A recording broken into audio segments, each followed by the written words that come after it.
কিরে বন্ধু, তুই বলে হামলায় দিয়ে সব?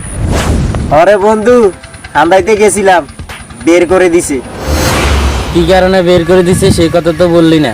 পাশের বাড়ির সেমডি আমারে কইছিল আসিস নিয়ে আমাদের বাড়ির বিকেলে দাওয়াত খাইতে গেছিলাম, যেয়ে দেখি অনেক মানুষ, জায়গা ছিল না বলে আমাকে ভিতরে ঢুকতে দেয় না, বের করে দিছে।